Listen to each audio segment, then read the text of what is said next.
Welcome to Fishing for Souls. We're here again with Paul, and like we said last time, Paul gets paid to tell people what to say and feel and think. Not quite, but if that's the way you want to run with it. But yeah, anyway, so we're going to go through some more videos, and we're going to, basically pull them down, do a bit of self-reflection, criticize how I approach people, because this channel is all about learning how to witness to people.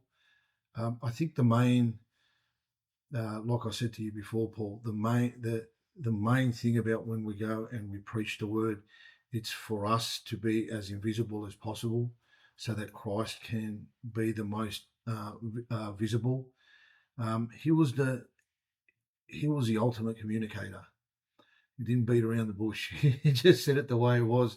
So if anybody offended anybody, it was Jesus offending the lefties back in the day. So, so which one do you have for us today that we should be watching? Let's take a look at this one here. There's a few points in this one. I've sort of had a look over it, and yeah, let's just run with it. And I'll make a few comments as to what I think is going on, and where things could be different, or what's gone well, and that kind of thing. Yep. All right, let's go. So this is once again, it's in Cranbourne, and we're just preaching at the bus stops. And I saw this couple sitting at the bus stop, and I just approached them. We'll play now. There you go, man. When was the last time someone told you about Jesus, mate? Oh, it's been a while, eh? Yeah. I'm recording this for YouTube. Do you want me to turn it around? Yeah. Do you guys, are you guys Christians, man? Do you think about Jesus at all? Nah, don't care. Everything's going great. She'll be right. Look, man. More spiritual than anything else. You're more spiritual. So I make a point just there. I know it's really early on in the piece, but like you've asked a question about, whether they've heard about Christ, these sorts of things, and then you started to preach, like you were just about to start talk, right? You started talking, and this guy here was confident enough to go, "I'm going to answer your question." Right? He said he started talking. He started talking over you to get his voice heard. Right? Okay. Yeah. You were about to start preaching, I'm guessing, right? Yeah. And he wanted to say his piece, and he did. He was confident enough to actually speak up. He piped up, right? Yeah. But others might have gone, "Oh, this guy's still talking." Yeah. Right? So it's about giving that pause, right? You've asked whether they're Christian or whether they've heard about it, these sorts of things, or what their spirituality is. Yeah. Actually letting a bit of silence there, which coaxes people into, "Oh, there's silence. That's awkward. He wants an answer. I better say something." Right? So yeah, you could leave a bit more of a pause, actually give him that. He didn't mind. He was happy to start talking. He's obviously a confident guy. Yeah. So I guess, I need to be more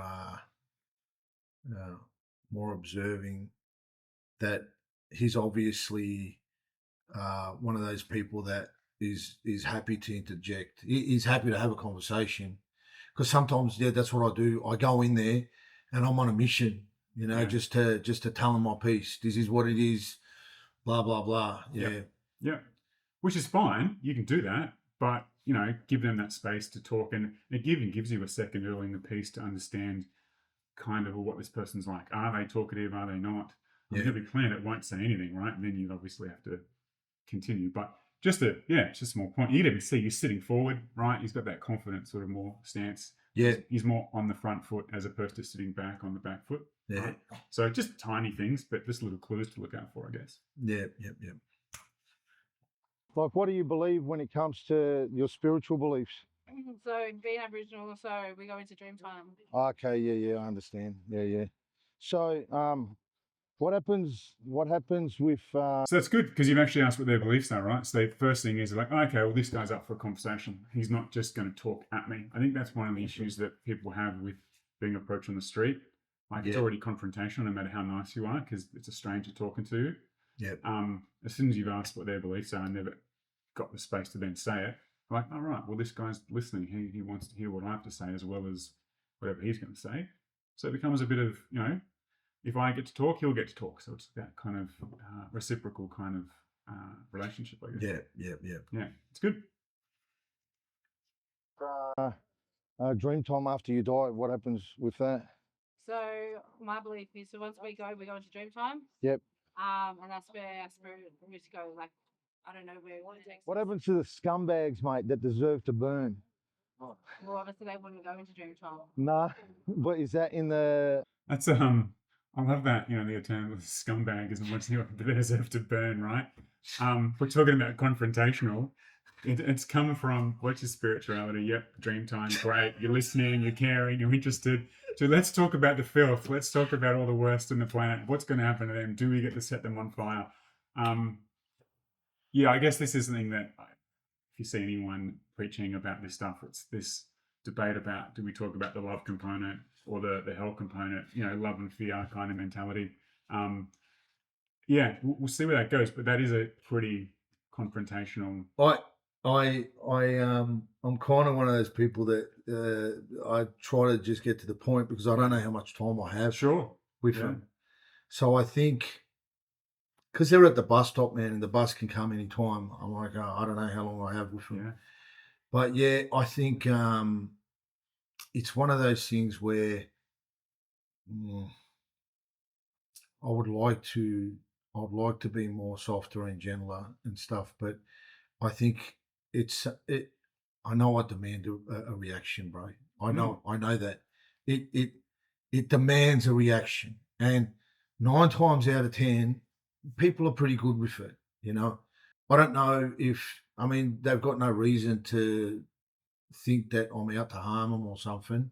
You know, maybe they think they need to give me food or whatever because I look like I'm homeless half the time. But yeah, that's why I do it. Yeah, no, that's fine. I guess I'm pointing out it's just that's going to get a reaction out of most people. Yeah. Either get them amped up and wanting to talk to you because they'll agree with you. Most you would assume would agree. Yeah. Or they're too cautious and they don't want to touch it, so they might back away. It's just just pointing that out. It's just I suppose that works. Given like you said, you haven't got much time. You want to get them moving, and that'll probably do it. That's it. Yeah. That's it. Aboriginal belief? Does it talk about it at all? It doesn't. Yeah, see, here's the thing, man. With the Christian God, there's a place where the scum go to rot forever. Yeah. Not you, not people that have love. Yeah, not the good people. Yeah. Yeah, I like that, pointing that out. Just be clear. Yeah, I'm not saying you're going there just because, you don't believe in what I believe. It's good. But, yeah, I think it's important. You're kind of diffusing it. I want people to know that when you go and you tell someone you're going to hell, that is a statement of judgment, right? And people ain't going to take that well, right? And everyone's going to hell. Everyone, unless you follow Jesus. There's just no other way. But I don't want it to be a wishy-washy statement, right? So a lot of times what I do is I'll say, not for people like you, right? And sometimes I think to myself, is it the correct way of saying things, right? I want to make sure that I don't preach a wishy-washy. I don't want to give them a wishy-washy gospel because you don't want to get people saved to like some sort of lovey-dovey gospel, right? These people ain't going to stand on nothing.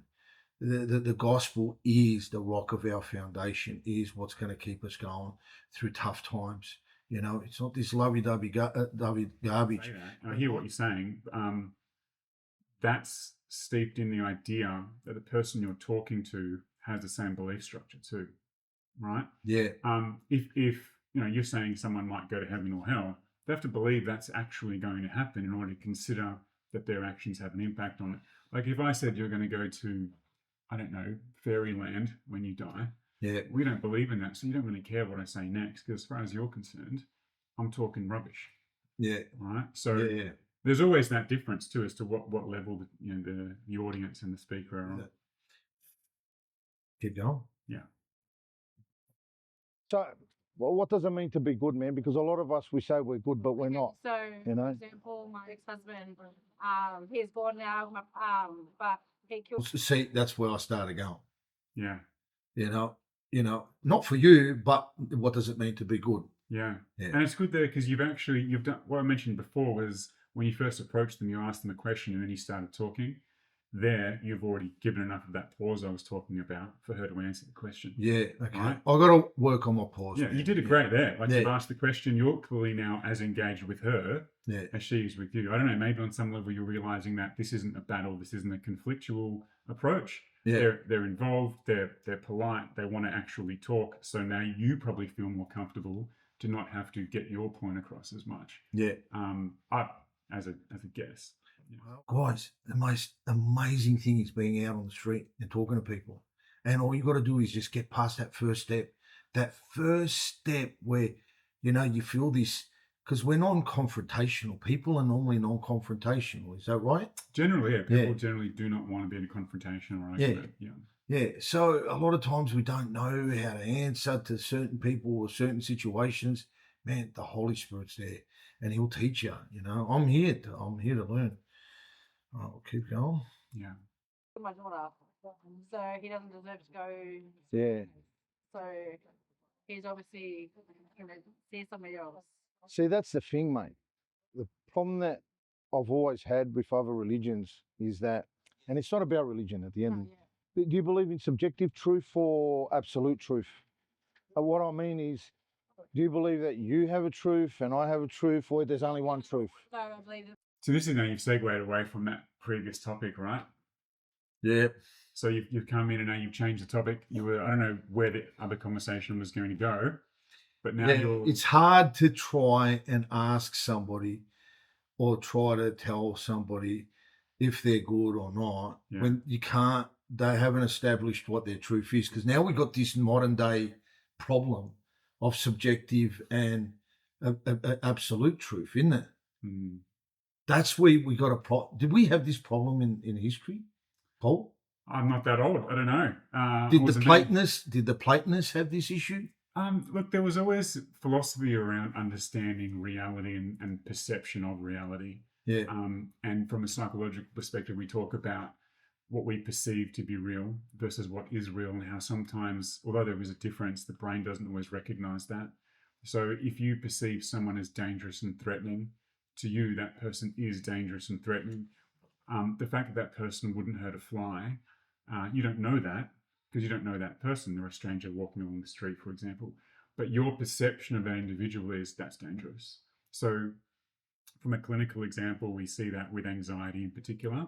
People have any phobias or people who are scared of going out, essentially, right? Social anxiety. They perceive that social setting as dangerous for any number of reasons. Whereas people without anxiety don't see it as dangerous. Some might even see that as fun and enjoyable. So there's that perception of reality between those two people is very different. Reality itself isn't different. It is what it is. And to look at it in a neutral perspective, any social situation can potentially be fun and exciting and happy, or it could actually become dangerous. We don't actually know what it will be. We only know what it's likely to be. Right? But that's based on experience. Well, this is based on how the brain views things, right? Which is experience. Well, it's experience, but it's also about that person themselves. So you might take someone who's 6'4", full of muscle, big tough guy, walking into some dark alley. He doesn't feel threatened because he can look after himself. Yep. Right. But you take someone young and petite and no life experience and not strong. That's risky walking down that alley. You don't know what's going to happen. Right. It's the same alley. The actual risk, we don't know. We don't know if there's someone down that alley waiting to mug you. But that first person doesn't care because he feels he can manage that because his reality is I'm big and strong. Right. And I'm a trained fighter, let's say. And I've got a knife, on my head. So the reality is that alleyway is as dangerous as it is. We don't even know for sure until you go down there. Yeah. But the person that goes down there makes it different. Like a trained Marine is going to probably survive the alleyway. A 15-year-old girl who weighs 30 kilos, if there's a danger there, she may not survive that, right? So you could argue, is it subjective or objective? Well, we don't really know. Like there is a reality and a truth, but you and I will see it differently this lady will see it differently. Anyone you talk to will have a different Okay, opinion. well, this is something that we're going to have to research more into.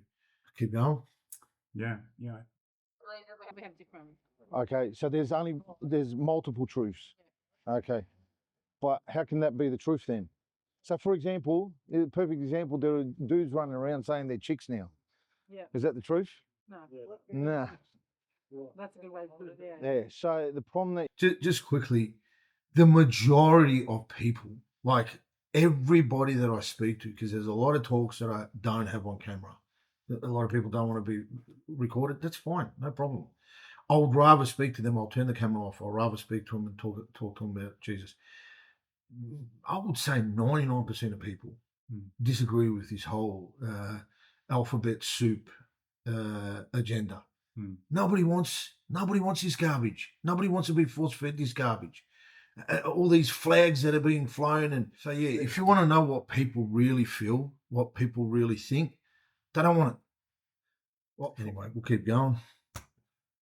you have is there is the way I think reality is if I'm crossing the road and there's a truck coming, I can think all day long the truck isn't coming, but the truck is coming, That's the truth. and that's the truth. Yeah. So So there is only one truth. yeah. So when Jesus says that I'm the way, the truth, and You know, every time I watch this video, I think, have you really, all respect to this lovely girl, you're lovely, you're very nice, right?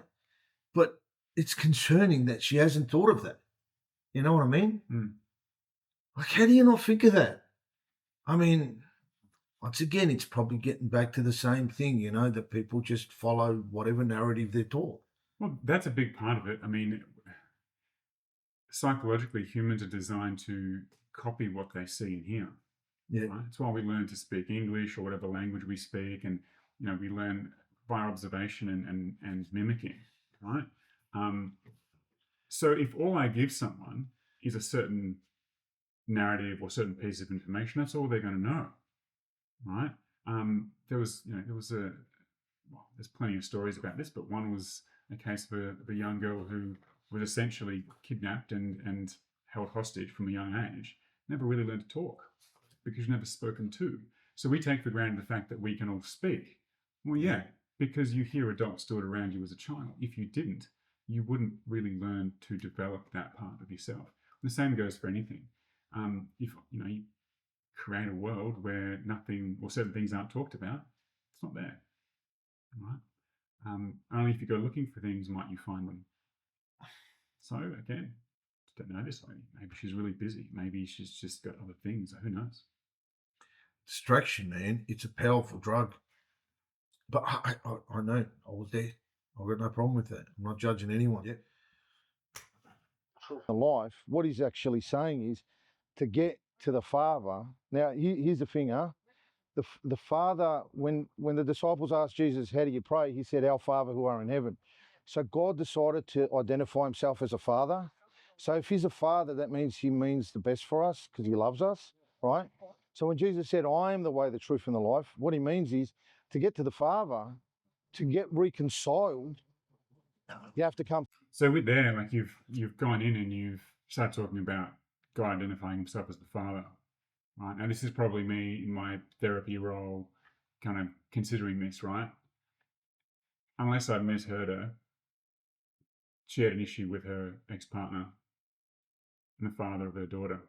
Yes, Right? yes. So, from your perspective, right, in the Christian perspective, God the Father, loving, caring, wants what's best. You understand that. That's what the faith's about. Yeah. I don't know anything about this lady other than what's happened in this video. And Yeah. one of the things of her reality is, well, I know a father. Yeah. And he didn't do so well. That wasn't love and all the rest of it.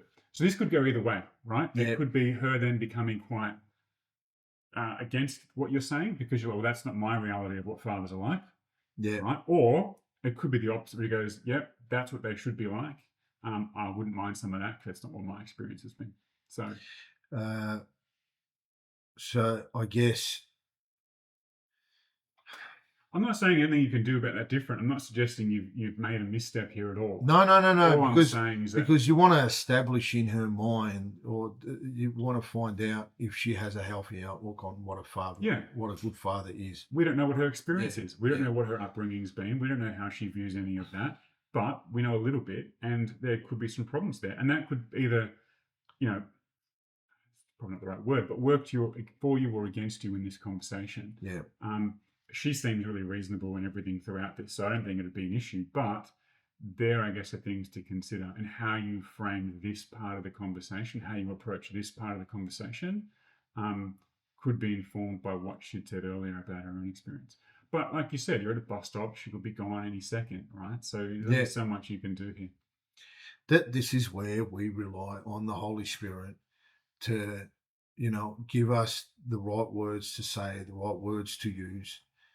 There's a lot of times I've used words that I don't know what I'm talking about, and I'll walk away from the experience thinking, what have I just said?